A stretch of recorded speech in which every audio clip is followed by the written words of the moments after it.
علی بھائی آپ کی فوٹو گھر میں لگا سکتے ہیں؟ توبہ توبہ توبہ توبہ توبہ. جو تصویر اسلام میں حرام ہے نا وہ یہی والی تصویر ہے.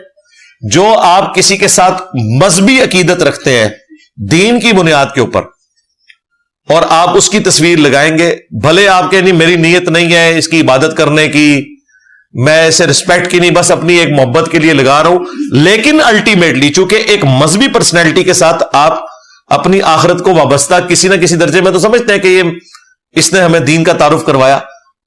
تو یہی وہ وجہ تھی جس کی وجہ سے نبی علیہ السلام کی صحابہ کرام نے تصویر نہیں بنائی. کیا تھا، ایک تصویر بنوا نہیں سکتے تھے، اس زمانے میں بھی اتنے زبردست پینٹر تھے، کسی پتھر پہ بنوا کے ہمارے لیے سٹور کر دی جاتی. اس کے الٹ ملتا ہے کہ خانہ کعبے کی دیواروں پہ حضرت ابراہیم اور اسماعیل کی تصویریں تھیں، حضور نے وہ بھی اپنے ہاتھوں سے مٹائی ہیں. صحابہ کرام نے باقی تصویریں مٹا دی، جب حضرت ابراہیم کی تصویر کی باری آئی تو ظاہر ہے عقیدت تو بہرحال ہوتی ہے نا، تو وہ تھوڑے ڈر گئے بھی حضرت ابراہیم حضور کے جد امجد ہیں، خلیل اللہ ہیں. حضور نے کہا لے آؤ ادھر، آپ نے خود مٹائی. یہ بات ہے. اور ایسا موقع آیا کہ حضرت علی کو اپنے کندھوں پہ سوار کر کے کعبے کی چھت پہ چڑھا کے وہاں پہ بت توڑوائے.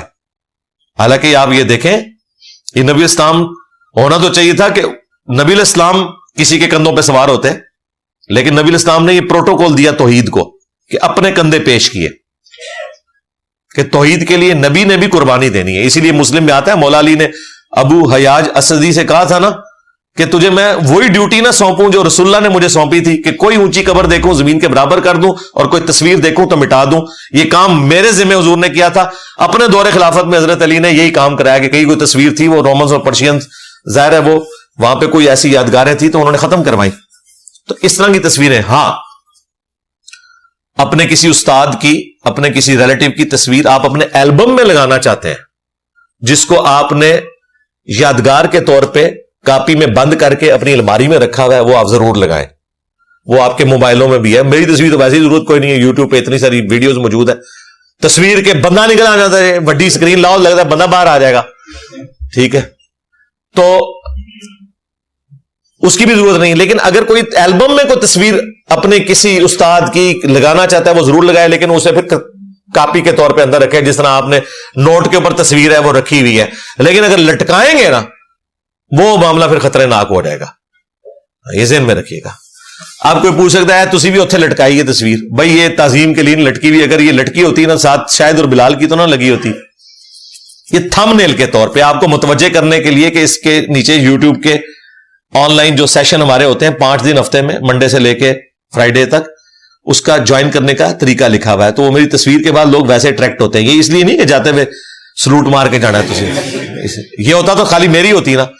دیکھیں ان دونوں کی میں نے ساتھ اسی لگائی ہے، ورنہ مجھے بتائیں کوئی آرمی چیف کی جیسے آرمی چیف چینج ہوتا ہے نا پورے ملک میں کروڑوں کا بجٹ صرف اس پہ لگتا ہے کہ سارے دفاتر میں نئے آرمی چیف کی تصویر لگتی ہے. یہ آپ کو پتا ہے، یہ انٹرنل سٹرکچر ہے، یہ ان کے اوپر بائنڈنگ ہے.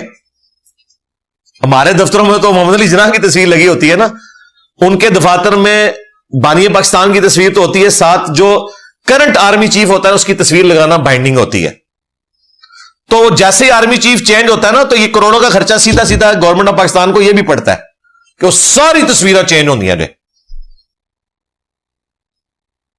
تو اگر یہ والی صورتحال ہوتی تو ہم اپنے اسٹوڈنٹس کو اس طرح کا یہ معاملہ، لیکن اس میں کبھی نہیں ہوگا کہ وہ آرمی چیف اپنے ساتھ اپنے بنانے والے آرمی چیف یا پرائم منسٹر کی فوٹو لگا دے یا پرانے کسی کی. نہ کیا لی دی لگ دیجیے دیکھ لو ساڈا حوصلہ ہے میرے نال انہاں دی فوٹو لگی ہوئی ہیں. یہی میسج دیا ہوا ہے کہ یہ کوئی بت پرستی نہیں ہو رہی ہے، یہ ایک تھم نیل کے طور پہ آپ کو جاتے ہوئے نظر پڑے گا کہ فوٹو کیوں لگی ہے، تھلے پڑھ لو گے. ادروائز خالی لکھا ہوتا تو آپ نے سمجھنا تھا کہ پتہ نہیں کوئی یہاں بیٹھنے کے آداب لکھے ہوئے، پتہ متوجہ نہیں ہوتا. حدیث سنت کے بارے میں جو غامدی صاحب فرق کرتے ہیں، بہت مضبوط دلائل دیتے ہیں. ان نکات کو دلائل سے آپ کیوں نہیں رد کرتے؟ کوئی مضبوط دلائل نہیں ہے جی، بالکل کوئی مضبوط دلائل نہیں ہے. ایک اصول کے اوپر کھڑے نہیں ہوتے نا وہ. ایک طرف سنت اور عملی تواتر کی بات کرتے ہیں، جب رفع الیدین کی باری آتی ہے تو کھوتی مر جاتی ہے. رفع الیدین وہ سنت ہے کہ جو حدیث کی کتابوں میں بھی رپورٹ ہوئی، بخاری مسلم میں، اور خود غامدی صاحب نے بھی نماز کا طریقہ جو اپنی کتاب میں لکھا ہے نا میزان میں، وہ رفع الیدین کے ساتھ ہی لکھا ہوا ہے. لیکن ادھر حنفیوں کی بھی سائڈ لے جاتے ہیں